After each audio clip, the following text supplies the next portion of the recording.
निपिनामिने सरस्वती देवी गौरवाणी प्रचारिणे निर्विशेष शून्यवादी पाश्चात्य देशकारिणे श्री कृष्ण चैतन्य प्रभु नित्यानंद श्री अद्वैत गदाधर श्रीवासदि गौर भक्तवृंद। हरे कृष्ण कृष्ण कृष्ण हरे हरे हरे राम राम। तो आप सभी का स्वागत है इस भगवत गीता नए बैच में। एक्चुअली एक कारण था, क्योंकि हम जो भगवत गीता संडे को बैच चला रहे हैं वो ऑलमोस्ट नेक्स्ट 4-5 महीने और लगेगा उसको कंप्लीट होने में। And I also wanted to develop Bhagavad Gita verses in small small sections, half an hour के सेशंस में भगवत गीता को हम सिक्वेंशियली मैं कुछ उसको टीच करना चाहता था। तो वो कारण था जिस कारण से मैंने सोचा कि हम इसको स्टार्ट करना चाहिए। तो श्रीमद् भगवत गीता, जैसे आप में से कई लोग भगवत गीता को पढ़ भी रहे हैं। This Bhagavad Gita is actually part of Mahabharata. Originally Bhagavad Gita Mahabharata में से आता है। महाभारत में जब युद्ध प्रारंभ होने वाला है उस टाइम पे अर्जुन एकाएक अपने सारे रिश्तेदारों को देख के और उनके जो भी अर्जुन उसमें गीता के पहले अध्याय में लिखते भी हैं कि मेरे मामा, चाचा, दादा, गुरु, ताऊ, ये सभी लोग मेरे सामने उपस्थित हैं, तो मैं उनको कैसे मारूंगा। और अर्जुन के इस प्रकार के जो दुख है उसके रिस्पॉन्स में भगवान ने जो उनको उपदेश दिया वो भगवत गीता के नाम से जाना जाता है। तो ऑलमोस्ट 50 सेंचुरी पहले ये भगवत गीता हुआ था। 50 सेंचुरी मीन्स 5000 ईयर्स अगो। और अगर हम इसके बैकग्राउंड में जाते हैं तो महाराज कुरु के वंश में शांतनु के पुत्र, शांतनु एक्चुअली राजा भरत के वंश में आते हैं, जो कि दुष्यंत और शकुंतला के पुत्र थे राजा भरत, और उनके नाम से ही महाभारत नाम भी आता है। और उनके वंश में शांतनु का जन्म होता है और शांतनु के पुत्र जो होते हैं भीष्म के नाम से जाने जाते हैं। महाभारत की स्टोरी बहुत फेमस है, आप सभी ने सुनी भी होगी।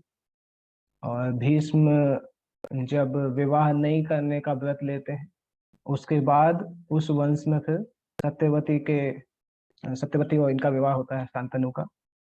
और इवेंचुअली चित्रांगद विचित्रवीर्य का जन्म होता है। उसके बाद उनके पुत्र धृतराष्ट्र और पांडु जो होते हैं उस वंश में आते हैं। दोनों मेन मेन दो हैं जहाँ से ये स्टोरी हम स्टार्ट करते हैं। और धृतराष्ट्र हालांकि बड़े भाई थे, पर जन्म से अंधे होने के कारण धृतराष्ट्र को राज्य के लिए क्वालिफाई नहीं थे वो। तो राज्य जो है वो पांडु को ट्रांसफर हुआ। और पांडु बहुत महान राजा माने जाते हैं हिस्ट्री के। पांडु ने बहुत सारे यज्ञ किए और बहुत सारा दान दिए, बहुत फेमस राजा माने जाते हैं कुरु वंश के। पर एक सांप के कारण पांडु की मृत्यु हो जाती है।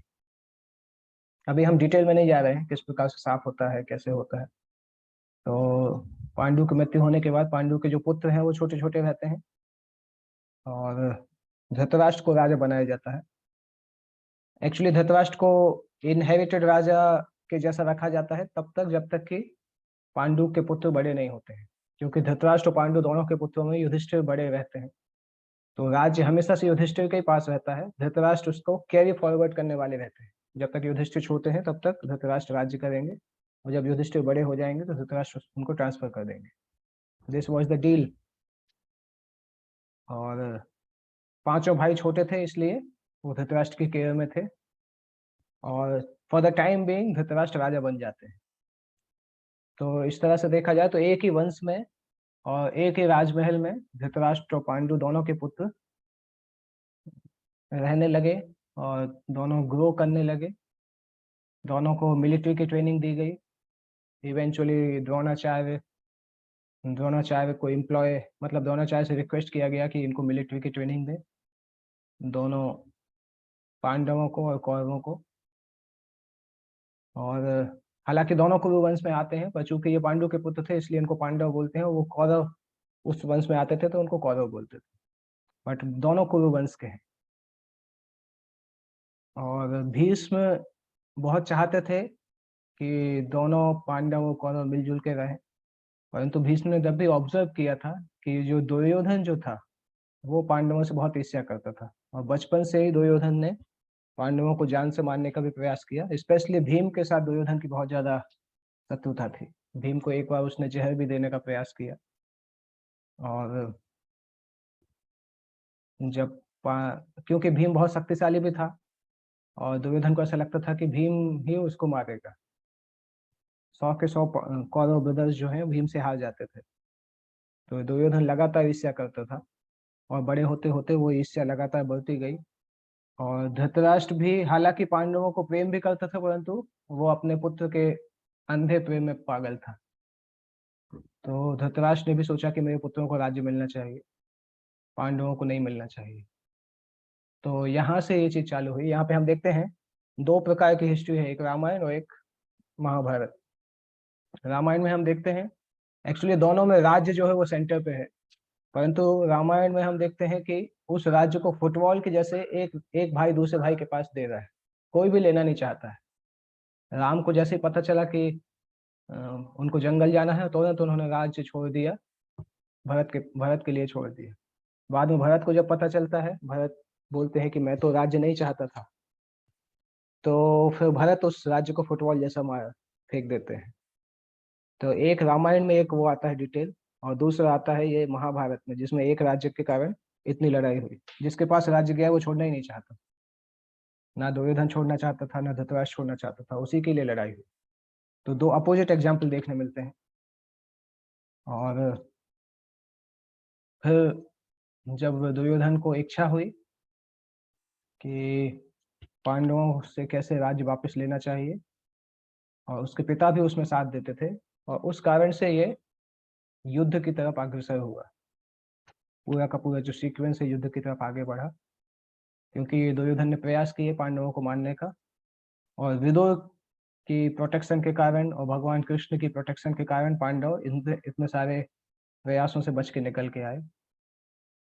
अभी महाभारत में एक्चुअली भगवान कृष्ण की डिविनिटी को बहुत ज्यादा डिटेल में डिस्कस नहीं किया गया है, क्योंकि भगवान कृष्ण कोई सामान्य व्यक्ति नहीं थे, स्वयं भगवान थे, जो कि इस संसार में आए थे और एक प्रिंस के जैसा कार्य कर रहे थे यदुवंश में। और उस रोल में वो पांडवों के पांडु की जो पत्नी थी कुंती, उनके भतीजे के जैसे थे। कुंती का एक और नाम है पृथा। और कुंती वसुदेव की बहन है, और वसुदेव के पुत्र भगवान कृष्ण थे। तो उस मटेरियल संबंध के कारण भगवान कृष्ण कुंती को बुआ बोलते थे। तो इस प्रकार से रिलेटिव और धर्म के रक्षक के जैसे भगवान कृष्ण ने हमेशा पांडवों का साथ दिया और उनकी रक्षा की, बचपन से लेकर लास्ट तक। और पांडवों को एक बार लाक्षागृह में मारने का प्रयास किया।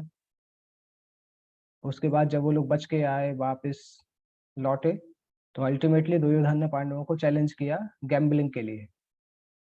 और उस समय द्रौपदी द्रौपदी की बेइज्जती भी हुई। दुर्योधन दुर्योधन और शकुनी, दुशासन, कर्ण, इन लोगों ने द्रौपदी की बेइज्जती की, द्रौपदी को नग्न करने का प्रयास किया।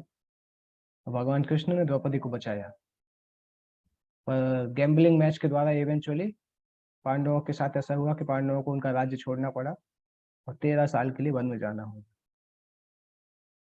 यहाँ पे एक चीज देखने लायक है कि ऐसा नहीं था कि दुर्योधन के पास राज्य नहीं था, दुर्योधन के पास ऑलरेडी राज्य था। परंतु जब दुर्योधन ने पांडवों के ऐश्वर्य को देखा था, अपने राज कौन सा मैच था वो, कौन सा यज्ञ, राष्ट्रीय यज्ञ के समय जब उन्होंने पांडवों के उसको देखा, ऐश्वर्य को, तो फिर दुर्योधन ऑटोमेटिकली बहुत ज्यादा ईर्ष्यालु हो गए। और शकुनी ने दुर्योधन को एक बार बोला भी था कि दुर्योधन तुम्हारे पास तो खुद इतना बड़ा राज्य है, तुम उसको भोग करो। दुर्योधन ने बोला वो पॉइंट नहीं है, ऐसा नहीं है कि मैं अपने राज्य को राज्य के कारण ये कर रहा हूँ। मैं एक्चुअली पांडवों को खुशी देखना नहीं चाहता, मैं चाहता हूँ कि उन लोगों का सब कुछ बर्बाद हो जाए। तो इसको ईर्ष्या बोला जाता है। पर उत्कर्ष असहन, दुर्योधन कोई गरीब व्यक्ति नहीं था, उसके पास ही बहुत बड़ा राज्य था, परंतु उसका मेन उद्देश्य था कि पांडवों को कैसे बर्बाद करना है। भले ही उसके पास कितना भी राज्य रहे, परंतु पांडवों को बर्बाद करना उसके जीवन का लक्ष्य था।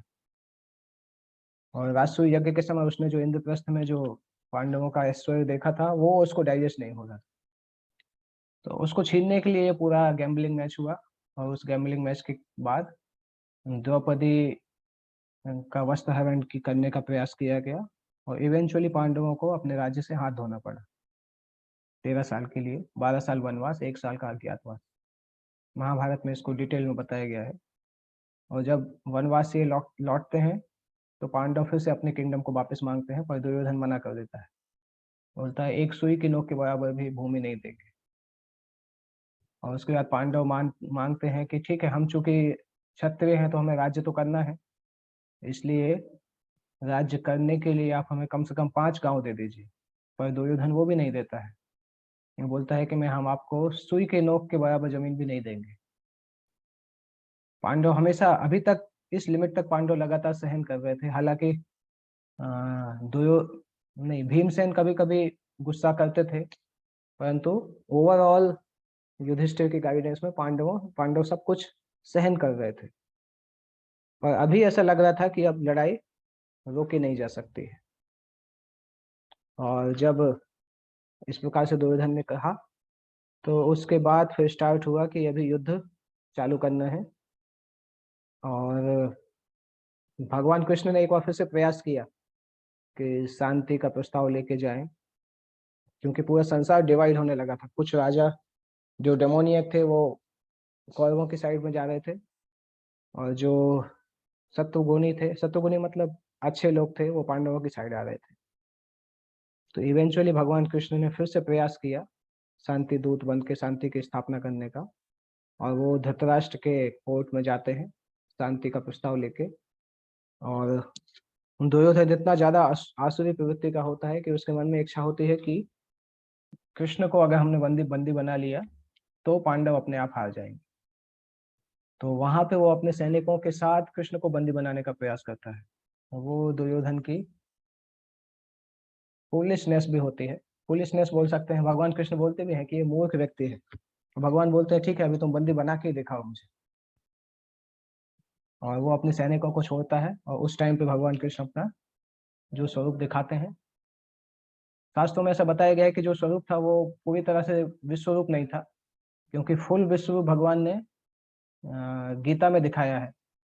और वहां पे भगवान बताते भी हैं कि ये विश्वरूप अभी तक किसी ने नहीं देखा है। दैट मीन्स उसके पहले जो विश्वरूप दिखाया था वो वाला संपूर्ण विश्वरूप नहीं था जो उन्होंने कौरवों की सभा में दिखाया था। और ये वाला जो विश्वरूप था ये मुख्य विश्वरूप था। तो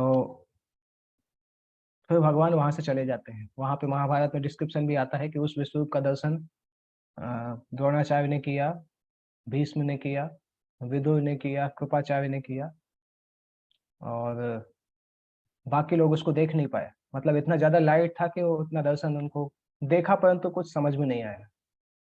और भगवान जब लौट के आते हैं, एक्चुअली उस समय ऐसा भी होता है, पहले दुर्योधन भगवान कृष्ण को इनवाइट करता है, सबसे अच्छी जगह पे रहने के लिए बोलता है, और दुशासन का महल खाली करता है भगवान के रहने के लिए, भगवान कृष्ण के रहने के लिए। भगवान कृष्ण उसके महल में रहते भी नहीं हैं, और दुर्योधन के साथ भोजन करने से भी मना कर देते हैं, और भगवान जाके विदुर के घर में रहते हैं। तो दुर्योधन को बहुत खराब लगता है। और फिर जब भगवान लौट के आते हैं, दैट मीन्स अभी लड़ाई जो थी वो निश्चित थी। पर इवेंचुअली भगवान नहीं चाहते थे, भगवान कृष्ण नहीं चाहते थे कि इस प्रकार से कुछ हो, कि क्योंकि भगवान अगर सामने आ जाते लड़ाई में स्वयं, तो फिर कोई लड़ाई की जरूरत ही नहीं पड़ती, क्योंकि भगवान तो 1 मिनट के अंदर सबको खत्म कर सकते थे। तो भगवान ने एक स्टेप रखा कि हम मैं युद्ध के समय कोई अस्त्र नहीं उठाऊंगा, बिना अस्त्र उठाए युद्ध करूंगा। और बलराम कौरवों की तरफ से लड़ाई करना चाहते थे, परंतु बलराम जब भगवान कृष्ण से बात करते हैं तो भगवान कृष्ण उनको बोलते हैं कि मैं पांडवों की तरफ से लड़ाई कर रहा हूँ, तो आपको कौरवों की तरफ से फाइट नहीं करना चाहिए। और बलराम भी कृष्ण के अपोज में नहीं जा सकते थे, इसलिए बलराम न्यूट्रल हो गए। बलराम ने बोला कि मैं छोड़ के चला जाऊंगा, तीर्थ भ्रमण के लिए चला जाऊंगा। तो इस प्रकार से बलराम तीर्थ भ्रमण के लिए चले जाते हैं, और भगवान कृष्ण अ, स्वयं एक्चुअली भगवान कृष्ण बोलते हैं कि दोनों में से कोई भी हमें मैं अपने पास रख सकता है। जैसे ये चित्र इसमें सामने आप लोगों को स्क्रीन पे दिखाई दे रहा है, जब दुर्योधन और अर्जुन दोनों ही कृष्ण के पास जाते हैं, तो अर्जुन भगवान के पैर के पास जाके खड़े होते हैं और दुर्योधन भगवान के सिर के बगल में खड़े होते हैं। तो हालांकि दुर्योधन पहले आए होते हैं, परंतु भगवान अर्जुन को पहले देखते हैं। और दुर्योधन बोलते भी हैं, एक्चुअली भगवान की जैसे ही आंख खुलती है तो भगवान पहले अर्जुन को देखते हैं, और दुर्योधन जोर से तुरंत आके बोलता है, अरे मैं पहले आया था। भगवान बोलते बट मैंने अर्जुन को पहले देखा। और एनीवे अर्जुन आपका छोटा भाई है, तो अर्जुन से पहले पूछना चाहिए उसको क्या चाहिए। तो अर्जुन भी अब भगवान कृष्ण से पूछते हैं कि आप मेरी साइड में आइए, आप हमारी तरफ से युद्ध करिए। दुर्योधन भी बोलते हैं। तब फिर भगवान बोलते हैं कि एक्चुअली मैं तो युद्ध नहीं करूंगा पर्सनली, और मैं जिस भी साइड में रहूंगा मैं बिना उसके रहूंगा, बिना युद्ध किए, बिना अस्त्र शस्त्र के रहूंगा। और दूसरी तरफ मेरे 1 लाख नारायण, 1 लाख सैनिकों की नारायण सेना रहेगी, जो कि मेरे समान शक्तिशाली है। और उसके बाद भगवान चॉइस देते हैं अर्जुन से, और अर्जुन को और दुर्योधन को, कि आप लोग चुन सकते हैं, मुझे चुनना है या नारायणी सेना को चुनना है। तो दुर्योधन को डर रहता है कि अर्जुन कहीं नारायणी सेना को नहीं चुन ले, और वो डरा रहता है। भगवान से बोलता है, नहीं मैं पहले आया तो मुझे पहले मौका दीजिए। भगवान बोलते नहीं नहीं, तुम बड़े भाई हो, तुम्हें कम से कम इतना एटिकेट तो होना चाहिए कि छोटे भाई को थोड़ा हेल्प करो। तो उसके कारण से भगवान अर्जुन को पहले मौका देते हैं, और अर्जुन बोलते हैं हमें तो मैं तो आपको ही चुनना चाहता हूँ। और दुर्योधन इतना खुश हो जाता है अर्जुन को आंसर सुन के, वो सोचता है देखो ये कितना मूर्ख है, इसको पहले मौका दिया तब भी इसने ये कृष्ण को चूज कर लिया। और दुर्योधन मन ही मन में सोचता है कि बिना एक्चुअली बिना अस्त्र शस्त्र के ये कृष्ण क्या काम के हैं, इससे अच्छा नारायणी सेना मिल जाएगी तो बहुत अच्छा है। तो जब अर्जुन कृष्ण को चूज करते हैं तो दुर्योधन मन में उसके लड्डू फूटने लगता है, और वो बाहर से ऐसे दिखाते हुए बोलता है कि यानी वे अभी उस आपने अर्जुन से बोलता है अभी तुमने कृष्ण को ले लिया है, तब मुझे तो नारायणी सेना से ही संतोष करना पड़ेगा। ऐसा बोल के खुशी खुशी चला जाता है। और कृष्ण पूछते भी हैं अर्जुन से कि अर्जुन तुमने नारायणी सेना क्यों नहीं चुनी, तुम्हें पहला मौका दिया था मैंने। तो अर्जुन बोलते हैं कि मुझे पता है कि आप जहाँ पे हैं वहां पे विजय है, तो हमें आप उससे सेना से कोई मतलब नहीं, मैं केवल चाहता हूँ कि आप मेरे साथ रहें। तब फिर भगवान बोलते हैं कि मैं अर्जुन का रथ चलाऊंगा, और दुर्योधन चला जाता है। तो यहाँ पे पता चलता है थ्रू आउट महाभारत पांडव जो थे बहुत ज्यादा नैतिक व्यवहार में निपुण थे, और साथ साथ भगवान के शुद्ध भक्त भी थे। उन्होंने पहचान लिया कि भगवान कृष्ण पूर्ण पुरुषोत्तम भगवान है, जबकि धृतराष्ट्र के जो पापी बच्चे थे उन्होंने ये नहीं पहचाना। और उसके बाद भी भगवान कृष्ण ने लड़ाई में एंटर करने का वही तरीका सोचा जो कि दुर्योधन लोग सोच रहे थे। भगवान ने ये बोला कि मैं फाइट नहीं करूंगा। और फिर इवेंचुअली नारायणी सेना जो है वो दुर्योधन की साइड आ गई, और भगवान कृष्ण पांडवों की तरफ आ गए। और इस तरह से भगवान कृष्ण जो है वो सारथी के रूप में फेमस हुए, अर्जुन के सारथी बने। और फिर लड़ाई चालू होती है। तो ये फाइनल पॉइंट तक आता है जहाँ पे भगवत गीता प्रारंभ होती है। दोनों आर्मी आमने सामने खड़ी हुई हैं, लड़ाई के लिए तैयार है। और धृतराष्ट्र अपने सेक्रेटरी संजय से बहुत चिंता में पूछते हैं कि उन लोगों ने क्या किया, व्हाट डिड दे डू। कौरवों और पांडवों की आर्मी जब आमने सामने आई तो उन्होंने क्या किया।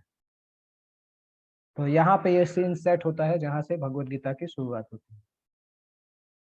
अभी भगवत गीता यथारूप जो पुस्तक है, इस पुस्तक में Bhagavad Gita actually in general जब भगवत गीता पे कोई कमेंट्री करते हैं, बहुत सारे लोगों ने गीता पे कमेंट्री की है, तो भगवत गीता पे कमेंट्री करते समय सामान्यतः वो भगवान कृष्ण को पिक्चर से हटा देते हैं, और भगवान कृष्ण के जो श्लोक हैं जो भगवान कृष्ण ने बोले हैं उनको लेके वो अपने कॉन्सेप्ट बताते हैं, अपनी फिलोसफी बताते हैं।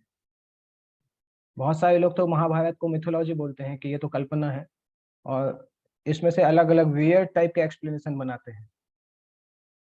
कृष्ण जो है वो शुद्ध, कृष्ण जो है मुक्त आत्मा है, पांडव जो है वो बद्ध आत्मा है। कहीं कहीं बताते हैं पांचों पांडव मीन्स 5 इंद्रियों के समान है, कृष्ण जो है मन के समान है। तो इस प्रकार के कुछ कुछ वियर्ड कमेंट्रीज लोग बनाते हैं गीता के नाम पे। पर वो भूल जाते हैं कि एक्चुअली भगवान कृष्ण जो है वो गीता की जान है। भगवत गीता का गोल और भगवत गीता का सब्सटेंस भगवान कृष्ण है। अब भगवान कृष्ण को अगर गीता में से हटा दिया तो गीता का कोई मतलब ही नहीं है, क्योंकि वो भगवत गीता के स्पीकर है। तो भगवत गीता यथारूप जो ये कमेंट्री है, ये अपने रीडर्स को डायरेक्ट करती है भगवान कृष्ण की तरफ, भगवान कृष्ण से दूर लेके नहीं जाती। भगवत गीता का अंतिम मैसेज है जो भगवान गीता में बताते हैं कि सारे धर्मों को छोड़ के मेरी शरण में आओ। और उसी थीम को भगवत गीता के सारे चैप्टर उसी थीम की तरफ हमें लेके जाते हैं कि किस प्रकार से भगवान कृष्ण के चरणों की प्राप्ति हुई। और कोई भी भगवत गीता जो हमें भगवान कृष्ण के चरण की तरफ लेके जाती है, उसकी कमेंट्री को हम प्रामाणिक कमेंट्री बोलते हैं। तो ये भगवत गीता का बैकग्राउंड है। और भगवत गीता प्रारंभ होती है फिर, जैसा कि मैंने अभी बताया, कि दुर्योधन के पिता धृतराष्ट्र अपने सेक्रेटरी संजय से पूछते हैं, okay just a minute, Bhagavad Gita का हम वो डिस्कस कर सकते हैं कि भगवत गीता किस सक्सेशन में हमारे पास आती है। ये मैं स्क्रीन शेयर करता हूँ तो आपको दिखेगा भगवत गीता का डिसिप्लिक सक्सेशन क्या है जो हम पढ़ने वाले हैं। ये है भगवत गीता का सक्सेशन। एवं परंपरा प्राप्तम, this Bhagavad Gita is received through this disciplic succession.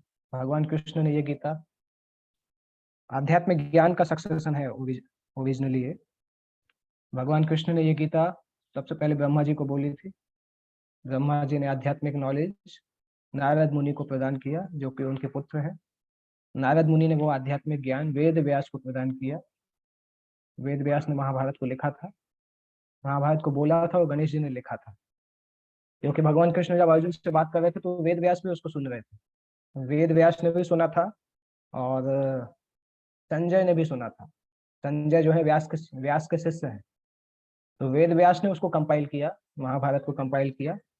और मध्वाचार्य जो कि 1000 साल पहले आए, उन्होंने वेद व्यास से इस ज्ञान को स्वीकार किया सम्यक्प्रास हिमालय में जाके। तो वेद व्यास के बाद मध्वाचार्य, मध्वाचार्य के फिर संप्रदाय में ये ज्ञान आता है। पद्मनाभ, नरहरि तीर्थ, माधव, अक्षोभ्य तीर्थ, जय तीर्थ, ज्ञान सिंधु, दयानिधि, विद्यानिधि, राजेंद्र, जय धर्म, पुरुषोत्तम, ब्रह्मण्य तीर्थ, व्यास तीर्थ, लक्ष्मीपति, माधवेंद्रपुरी। ये माधवेंद्रपुरी जो है, ये गोलोक धाम भगवान कृष्ण के नित्य पार्षद हैं, जो कि इस मध्व संप्रदाय के अंदर गौड़ीय संप्रदाय की लिंक है।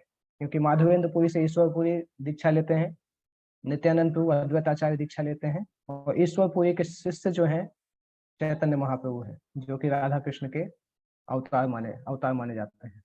श्री कृष्ण चैतन्य, राधा कृष्ण नहीं है।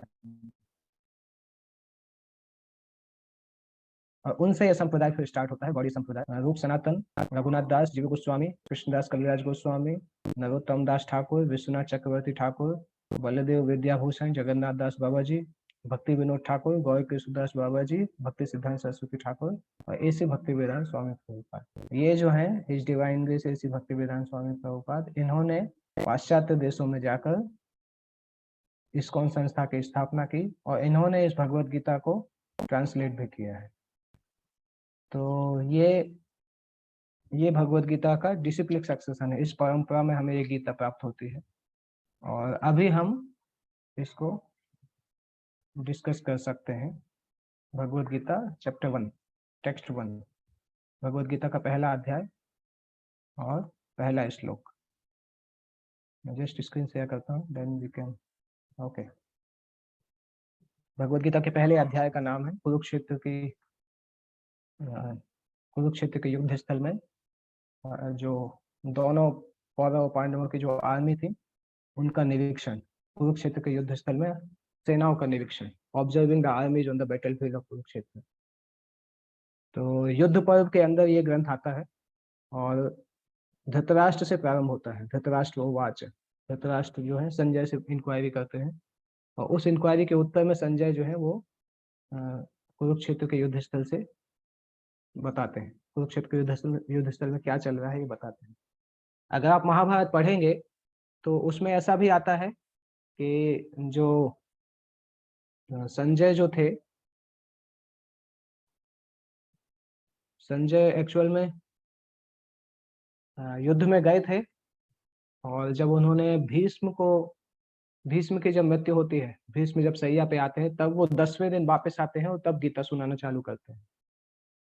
तो इस तरह से भी महाभारत में वर्णन आता है कि भगवत गीता युद्ध चालू होने के 10वें दिन पे स्टार्ट हुई बोलना, क्योंकि संजय खुद भी युद्ध भूमि में थे। पर भीष्म की मृत्यु होने के बाद संजय युद्ध भूमि से आते हैं वापस और फिर गीता को सुनाते हैं। तो ये पहला श्लोक है। धर्म क्षेत्रे कुरुक्षेत्रे समवेतायुयुत्सवः मामका पांडवाश्चैव किम अकुर्वत संजय। धृतराष्ट्र इस प्रकार से पूछ रहे हैं, धर्म क्षेत्र कुरुक्षेत्र, कुरुक्षेत्र जो है ये धर्म क्षेत्र के समान है, और समवेता का मतलब होता है इकट्ठा होना, और युयुत्सव मतलब युद्ध करने की इच्छा से जो कौरव मेरे पुत्र और पांडु के पुत्र इकट्ठा हुए हैं, तो उन्होंने क्या किया। ये प्रश्न अपने आप में भी कॉन्ट्रोडिक्टरी है कि अगर कोई युद्ध की इच्छा से इकट्ठा हुआ है तो वो युद्ध करेगा कि क्या करेगा। तो उसमें पूछने की जरूरत ही नहीं है कि अगर वो युद्ध करने की इच्छा से इकट्ठा हुए तो उन्होंने किया क्या, परंतु धृतराष्ट्र ने प्रश्न किया। इसके पीछे उद्देश्य, इसके पीछे कुछ कारण है। धृतराष्ट्र ने कहा, हे संजय, धर्म भूमि कुरुक्षेत्र में युद्ध की इच्छा से एकत्र हुए मेरे तथा पांडु के पुत्रों ने क्या किया। क्योंकि कुरुक्षेत्र जो है वो एक धर्म क्षेत्र है, और धृतराष्ट्र को ऐसा लग रहा था कि धर्म क्षेत्र जो है वो धर्म के लोगों को पॉजिटिवली इन्फ्लुएंस किया करेगा और अधर्मी लोगों को नेगेटिवली इन्फ्लुएंस करेगा। तो ऐसा नहीं हो कि कहीं मेरे पुत्र यहाँ पे हार जाएं, या मेरे पुत्रों का दिमाग बदल जाए, पांडवों से संधि कर लें। इसलिए उनको अनिश्चितता होने के कारण धृतराष्ट्र इस प्रकार से संजय से पूछते हैं कि युद्ध की इच्छा से मेरे पुत्र और पांडु के पुत्र इकट्ठा हुए हैं, परंतु उन्होंने क्या किया। और प्रभुपाद जी ने बहुत सुंदर तात्पर्य दिया है इसमें कि भगवत गीता एक आस्तिक आस्तिक विज्ञान है, जो कि गीता महात्म्य में सार के रूप में दिया है। उसमें ऐसा बताया गया है कि मनुष्य को चाहिए कि भगवान की भक्त की सहायता से संवीक्षण करते हुए भगवत गीता का अध्ययन करे। दैट मीन्स भगवत गीता का अध्ययन करते समय बहुत जरूरी है कि हम केवल लाइब्रेरी से गीता को खरीद के अब स्वयं अध्ययन करने से भगवत गीता कई बार कंफ्यूजिंग हो सकती है।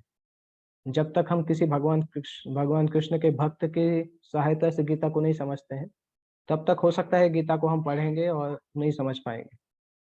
तो सबसे पहला भगवत गीता को समझने का रीजन है, सबसे पहला स्टेप है समझने का, कि कृष्ण के भक्त की सहायता से भगवत गीता का अध्ययन करें। और अपने मन में जो हमें स्वार्थी इच्छाएं हैं, अलग अलग कमेंट्री है, मेंटल कमेंट्रीज जो है, उनको छोड़ के फिर गीता को समझने का प्रयास करें। जिस प्रकार से अर्जुन ने भगवान कृष्ण से गीता सुनी और उपदेश ग्रहण किया, उसी तरह से हमें भगवत गीता को समझना चाहिए, उस गुरु परंपरा से, अपने खुद के स्वार्थ से प्रेरित हुए बिना। अगर कोई भगवत गीता को समझता है तो वो संसार के समस्त वैदिक ज्ञान और शास्त्र के अध्ययन को पीछे छोड़ देता है। अगर कोई इन चीजों को क्वालिफाई करके गीता समझता है तो उसको सारा वैदिक ज्ञान मिल जाता है। गुरु परंपरा से मतलब प्रामाणिक भक्त से, और स्वयं के जो सेल्फिश एजेंडा है उसको दूर करके। सेल्फिश एजेंडा का मतलब हम भगवत गीता से अपना कोई फिलॉसफी बताना चाहते हैं, वो एक सेल्फिश एजेंडा कहलाता है। भगवत गीता क्या बताता है उसको समझने की बजाय जब हम भगवत गीता को अपने मन से इंटरप्रेट करते हैं, तब फिर वो गलत मीनिंग होता है। भगवत गीता को एज इट इज इंटरप्रेट करना चाहिए, जैसा कि भगवान बोल रहे हैं। तो अगर कोई गुरु परंपरा से सुनता है, खुद के स्वार्थ से भगवत गीता को चेंज करने का प्रयास नहीं करता है, तब हम देख सकते हैं कि भगवत गीता को समझ के वो संसार के सारे वैदिक ज्ञान को समझ जाता है। क्योंकि गीता के अंदर आपको वो सारी चीजें मिलेंगी जो कि सारे शास्त्रों में दी गई हैं। उसके अलावा गीता में आपको और भी बहुत सारी चीजें मिलेंगी जो कि दुनिया में कोई और शास्त्र में नहीं है। ये भगवत गीता की विशेषता है, स्पेसिफिक विशेषता है कि गीता के अंदर आपको वो सब कुछ मिलेगा जो कहीं और बाकी जगह भी है, वो बाकी जगह नहीं भी है। और चूंकि भगवान ने स्वयं इसको बोला है, इसलिए सारे शास्त्रों में इसको स्पेसिफिक स्टैंडर्ड माना जाता है, सबसे ऊंचा स्टैंडर्ड माना जाता है, क्योंकि स्वयं भगवान के द्वारा इसको बोला गया है। और यहाँ पर धृतराष्ट्र और संजय का जो टॉपिक डिस्कस किया गया है वो इस जो महान फिलॉसफी जो कि गीता में डिस्कस की गई है उसका बिगिनिंग है। और कुरुक्षेत्र में ये ग्रंथ बोला गया। कुरुक्षेत्र जो कि वैदिक समय से ही बहुत क्या बोल सकते हैं, बहुत पुण्य पुण्य तीर्थ है। कुरुक्षेत्र में महाराज कुरु ने बहुत सारे यज्ञ दान किए थे, इसलिए कुरुक्षेत्र देवताओं के लिए भी बहुत पुण्य तीर्थ माना जाता है। धर्म क्षेत्र का मतलब है, धर्म क्षेत्र बहुत महत्वपूर्ण शब्द है, क्योंकि कुरुक्षेत्र के युद्ध स्थल में अर्जुन के पक्ष में भगवान कृष्ण स्वयं थे। और अर्जुन भगवान कृष्ण स्वयं धर्म के पिता है, धर्म उनके अंडर में है, धर्म को उन्होंने स्थापित किया है। और साथ साथ युधिष्ठिर जैसे राजा भी थे जो कि धर्मराज माने जाते थे। तो इन दोनों की उपस्थिति के कारण धृतराष्ट्र को डाउट था कि धृतराष्ट्र के पुत्र जीत पाएंगे कि नहीं। अपने पुत्रों के विजय के बारे में उनको बहुत डाउट था, इसलिए उन्होंने संजय से पूछा कि उन लोगों ने क्या किया। क्योंकि धृतराष्ट्र को इतना तो आश्वस्तता थी कि उनके पुत्र युद्ध भूमि में निर्णय के लिए इकट्ठा हुए हैं, तो ऐसा नहीं हो कि निर्णय नहीं हो पाए। और वो नहीं चाहते थे कि भाइयों में कोई समझौता हो, वो चाहते थे कि भविष्य में सब कुछ आश्वस्त हो, इसलिए जो भी होना है यहाँ पे हो जाए। और धृतराष्ट्र को केवल ये भय था कि ये बहुत पवित्र स्थल है, तो ये पांडवों के लिए बहुत पॉजिटिवली बेनिफिट करेगा, क्योंकि पांडव भी पवित्र हैं और उसके पुत्र अपवित्र हैं, अधार्मिक हैं, इसलिए उनको नेगेटिवली ये अफेक्ट कर सकता है। और साथ साथ एक और जो मीनिंग दिया गया है कि पांडव और कौरव दोनों एक ही वंश से हैं, दोनों कुरु वंश से हैं। परंतु यहाँ पर धृतराष्ट्र क्या बोल रहे हैं, उनका मनोभाव ऐसा आ रहा है कि वो बोल रहे हैं मेरे पुत्र और पांडु के पुत्र। दैट मीन्स पांडवों को कुरु वंश से अलग करने का प्रयास कर रहे हैं। पांडु के पुत्र अर्थात भतीजों के साथ धृतराष्ट्र की विशिष्ट मनोस्थिति को समझा जा सकता है। उन्होंने जानबूझकर अपने पुत्रों को कुरु कहा तथा पांडु के पुत्रों को वंश के उत्तराधिकार से विलग कर दिया। तो ये धृतराष्ट्र का सेल्फिश नेचर है। दोनों एक ही वंश के हैं और एक्चुअली दुर्योधन को राज्य नहीं मिलना चाहिए, युधिष्ठिर को राज्य मिलना चाहिए, परंतु धृतराष्ट्र ने वो हटा के स्वयं इस प्रकार से सेल्फिश तरीके से अपने पुत्रों को राज्य देना चाहते हैं। इसलिए इस तात्पर्य के लास्ट में दिया है, जिस प्रकार धान के खेत से अवांछित पौधों को उखाड़ दिया जाता है, उसी प्रकार इस कथा के आरंभ से ही ऐसी आशा की जाती है कि जहां धर्म के पिता श्री कृष्ण उपस्थित हों, वहां कुरुक्षेत्र रूपी खेत में दुर्योधन आदि धृतराष्ट्र के पुत्र रूपी अवांछित पौधों को समूल नष्ट करके युधिष्ठिर आदि नितांत धार्मिक पुरुषों की स्थापना की जाएगी। यहाँ धर्म क्षेत्र तथा कुरुक्षेत्र शब्दों की वैदिक महत्ता के अतिरिक्त यही सार्थकता है। तो ये भगवत गीता का बिगनिंग है।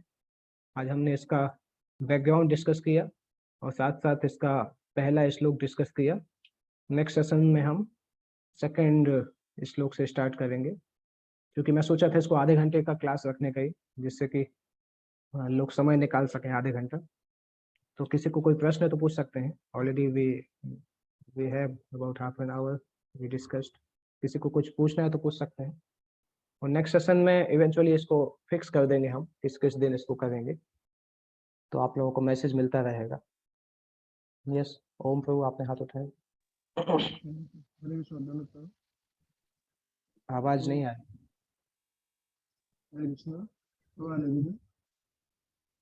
बहुत धीमी आवाज आ रही, कुछ सुनाई नहीं दे रहा। हाँ अभी सुनाई दे रही।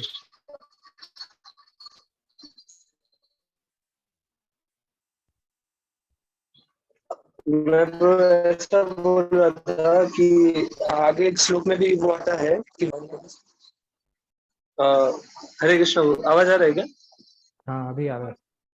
हाँ मैं ऐसा बोल रहा था ब्रो कि आगे भी विवस्वान को ये बताया गया था और यहाँ पे विवस्वान का नाम ही नहीं है, जो डिसिप्लिन सक्सेशन की बात की गई, तो वो समझ नहीं आ रहा है एक कैसे वो कौन सी वो बात कर रहे हैं विवस्वान मनु और वो वाली, और ये कौन सी बात हो रही है।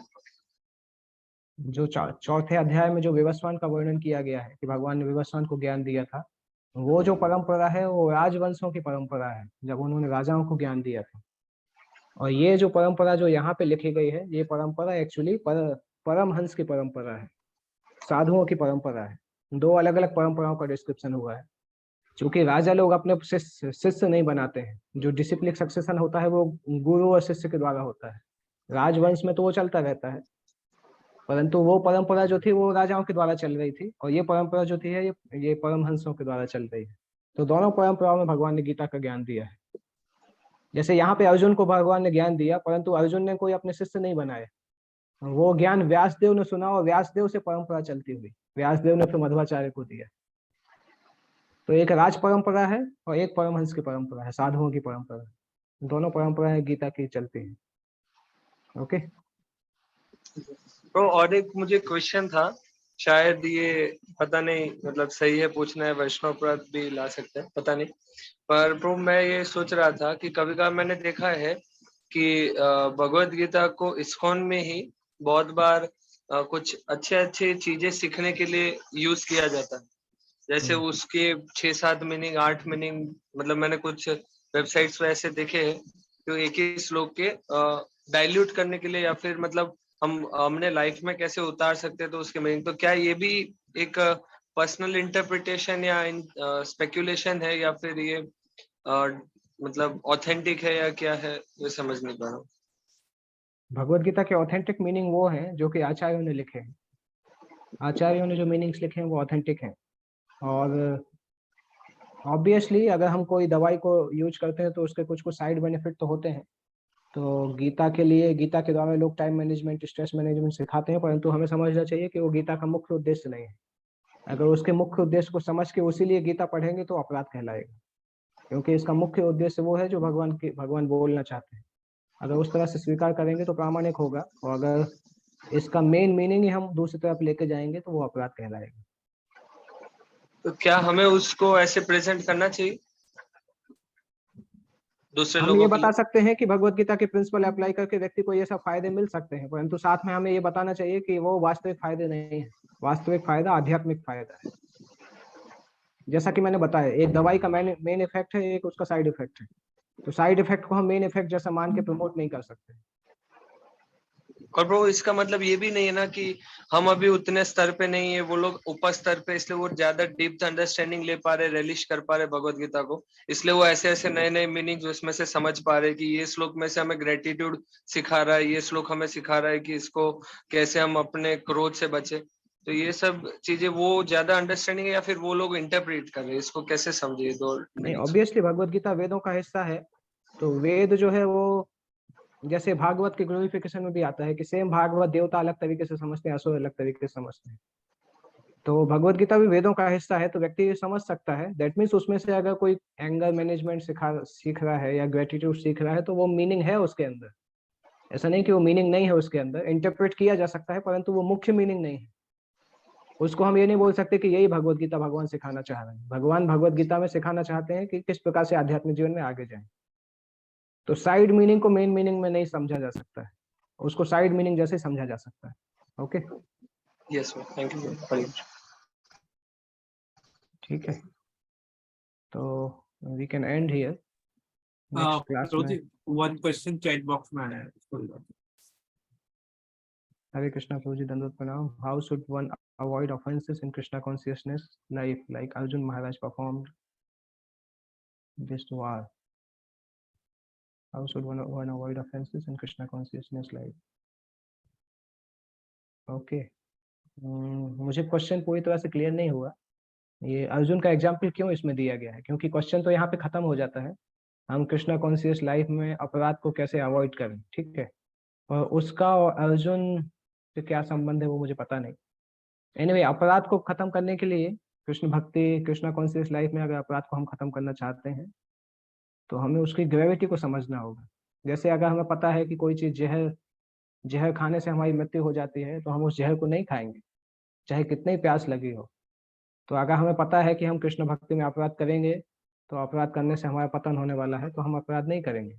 इसलिए सीरियसली हमें उसके कॉन्सिक्वेंसेस को समझना चाहिए कि अपराध हमें राधा रानी से दूर लेके जाते हैं। अपराध का मतलब ही होता है कि जो हमें राधा रानी से दूर ले जाते हैं।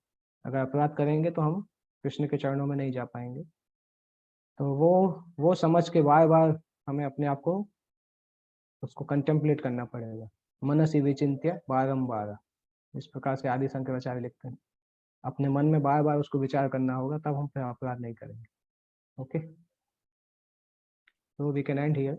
नेक्स्ट क्लास में हम सेकंड श्लोक से स्टार्ट हरे कृष्ण हाँ। प्रोजेक्ट भागवतम वाला क्लास वो भी बता दी कि अभी भागवतम वाला क्लास 20 तारीख को ना, यस प्रोजेक्ट या 20 तारीख को स्टार्ट करेंगे हम श्रीमद् भागवतम का ओवरव्यू जैसा। 20 अप्रैल हाँ, फ्राइडे 20 अप्रैल। उसमें क्या है, श्रीमद् भागवतम फर्स्ट कैंटो में को टारगेट कर रहा हूँ, फर्स्ट कैंटो का ओवरव्यू के जैसा। मतलब ऐसा नहीं है कि वो आप सेमिनार अटेंड करेंगे तो आपको भागवतम नहीं पढ़ना पड़ेगा। इसका उद्देश्य मेनली ये है कि आपकी भागवतम रीडिंग को स्मूथ बनाना, क्योंकि उसमें हम डिस्कस करेंगे भागवतम किस प्रकार से हर चैप्टर कंपाइल किया गया है, चैप्टर्स के बीच में रिलेशनशिप क्या है, और हर वर्स का कनेक्शन किस प्रकार से है। तो वो हम फर्स्ट कैंटो मैं सोच रहा था करने का, 20 तारीख से उसको स्टार्ट करें, 20 अप्रैल से शाम को 7 बजे। और चैट बॉक्स में उसका व्हाट्सएप ग्रुप भी है, उसको आप ज्वाइन कर सकते हैं उस क्लास के अपडेट के लिए। 20 अप्रैल से हम स्टार्ट करेंगे उसको। ओके,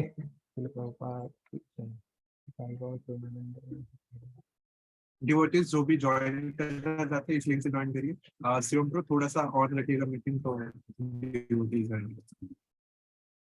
ओके ओके तो यस थैंक यू।